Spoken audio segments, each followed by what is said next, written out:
Hello friends, आज आपण gravitation chapter बघणार आहोत. चला तर मग सुरुवात करूया. पहिले आपण बघूया न्यूटन्स लॉ ऑफ ग्रॅव्हिटेशन. तर every object in the universe attract every other object with a force directly proportional of their masses and inversely proportional to the square of the distance between them. हा न्यूटनचा law आहे. पहिला एक object आहे ए आणि दुसरं एक ऑब्जेक्ट आहे बी. हा झाला ए आणि हा झाला बी.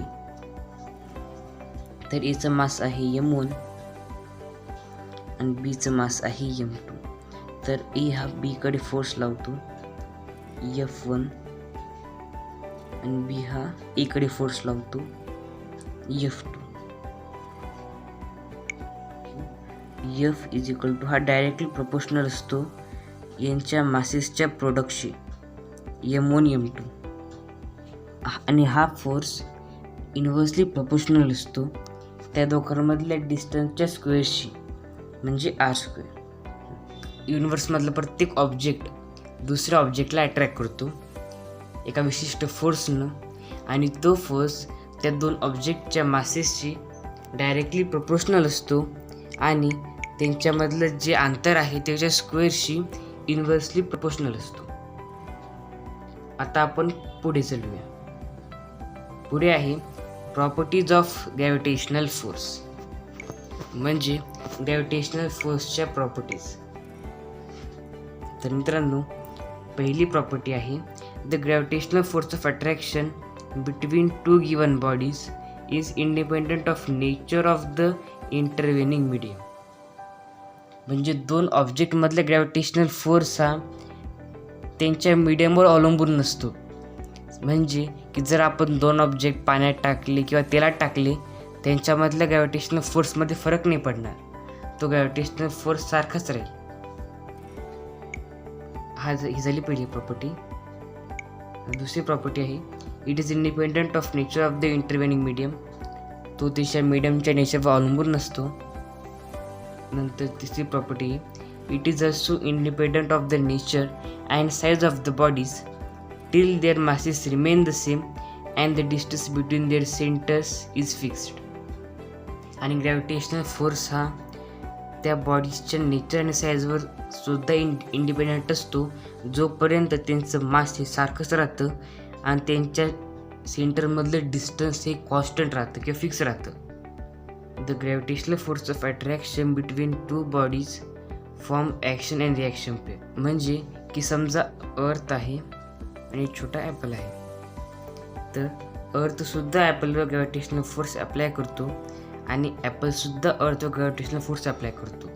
तर याचे उत्तर आहे की अर्थचं मास खूप मोठा असल्यामुळे त्या प्रत्येक पार्टिकलचं ग्रॅव्हिटेशनल फोर्स एकत्रित येतं आणि त्यामुळे एक मोठा फोर्स तयार होतो ज्यामुळे ॲपल त्याच्याकडे येते.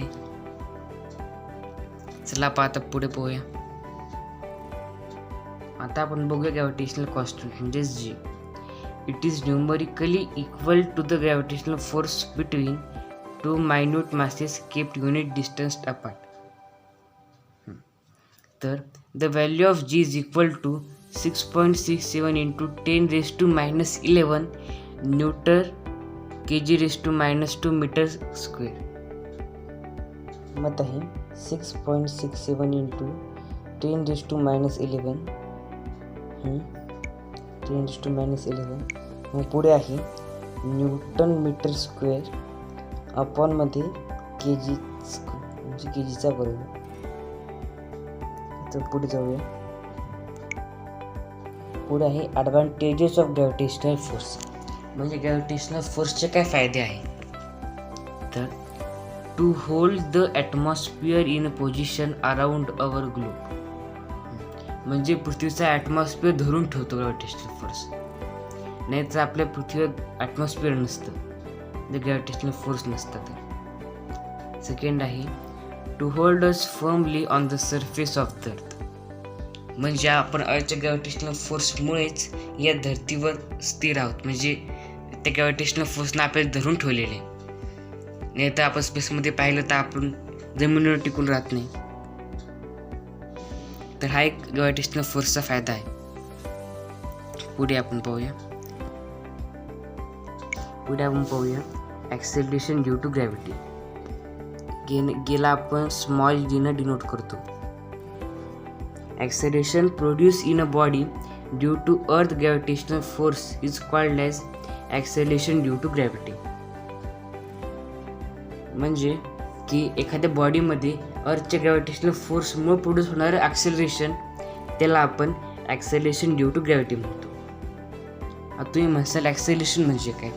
ॲक्सेलरेशन म्हणजे की एखाद्या ऑब्जेक्टची व्हेलॉसिटी चेंज होणे,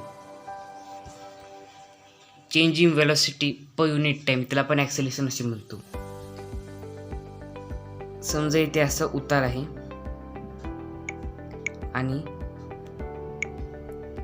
एक असा ऑब्जेक्ट इथून असं जायला लागला, तर पहिली त्याची व्हेलॉसिटी 0 होती, तो रेस्टमध्ये होता. त्याची व्हेलॉसिटी 0 होती, v = 0. पण नंतर काय झाले, अर्थच्या ग्रॅव्हिटेशनल फोर्समुळं तो खाली आला, मग त्यामुळे त्याची व्हेलॉसिटी चेंज झाली. तर यालाच आपण ॲक्सेलरेशन ड्यू टू ग्रॅव्हिटी असे म्हणतो. तर इट डिपेंड्स ऑन, ते कशावर अवलंबून आहे, मास ऑफ द अर्थ, distance from the centre of the earth. आता मित्रांनो आपल्याला माहीत आहे की जीचा फॉर्म्युला आहे G = Gm/r². थोडे अक्षर खराब आहे, तुम्ही समजून घ्या. तर इथे जी आहे कॉन्स्टंट ऑफ प्रोपोर्शनॅलिटी, जी आपण पहिलेच पाहिली, त्याची किंमत असते 6.67 × 10⁻11 Nm²/kg². आणि इथे हे कॅपिटल एम आहे, जे की मास ऑफ द अर्थ आहे, आणि खाली आर आहे, रेडियस ऑफ द अर्थ.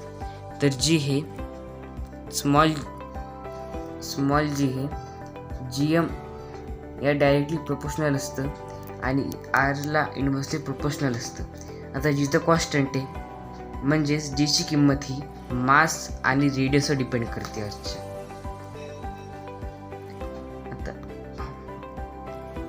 आता आपण बघूया value of g varies due to following factors, की व्हॅल्यू ऑफ जी कोणत्या फॅक्टरवर डिपेंड असते. इथे स्मॉल जी पाहिजे, ॲक्सेलरेशन, अर्थचं ॲक्सेलरेशन. तर g varies with the altitude, g decreases with the increases in height above the earth surface, g decreases with the depth, g varies with the shape of the earth. तर आपण हे बघूया.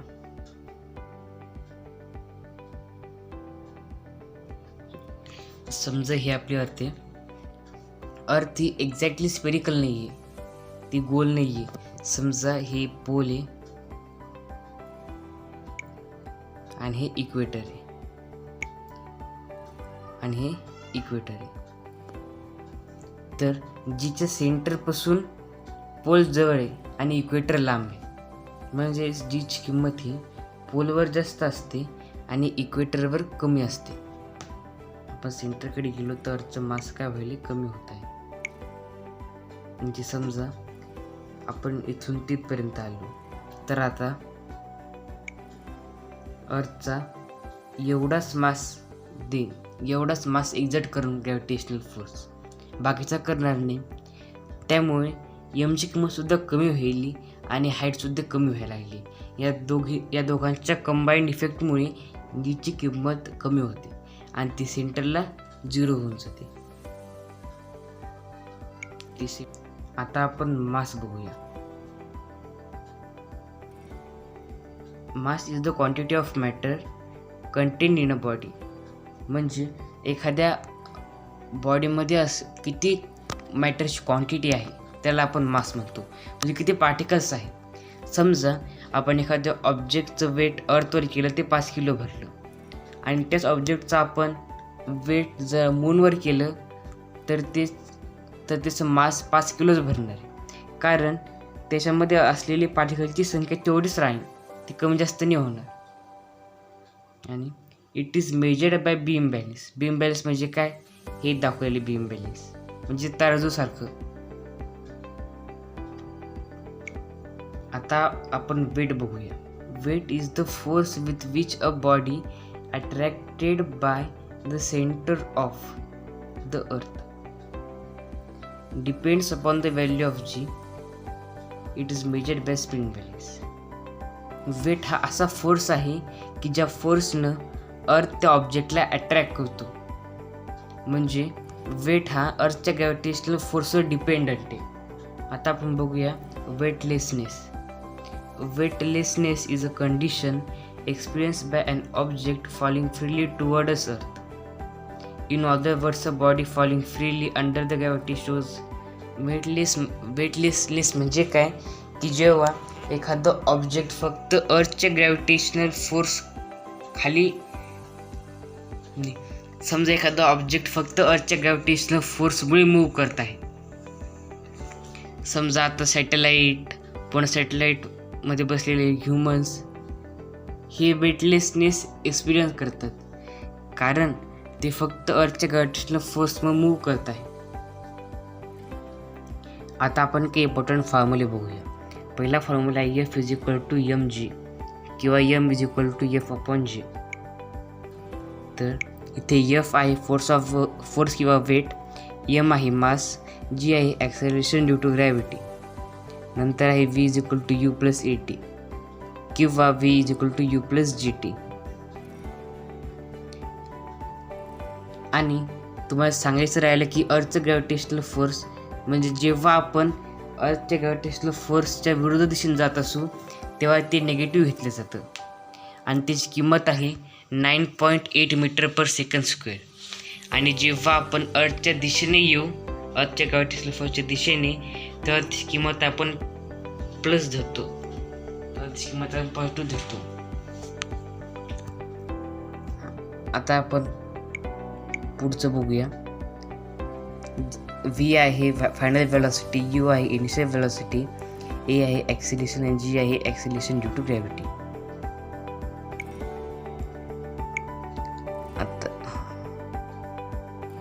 आता आपण बघूया s is equal to u t plus half of a t square किंवा s is equal to u t plus half of g t square.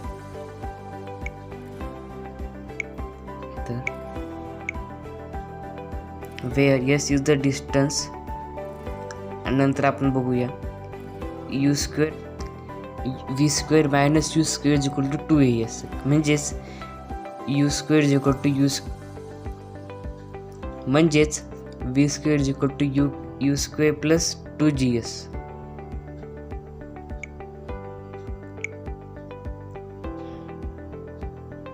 नंतर आहे F is equal to G multiply by m1 m2 upon r square. जिथे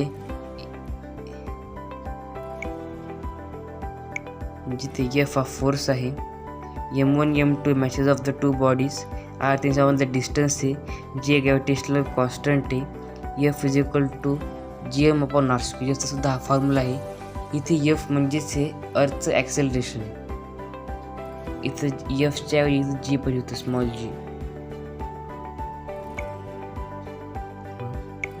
जी आहे acceleration due to gravity, जी आहे gravitational constant, M आहे mass of the अर्थ आणि R आहे radius of the earth. आता the value of g decreases when we go above the surface of the earth. तर याचा फॉर्म्युला आहे g dash is equal to g in bracket R upon R plus h याचा whole square. हा formula आहे. नंतरचा formula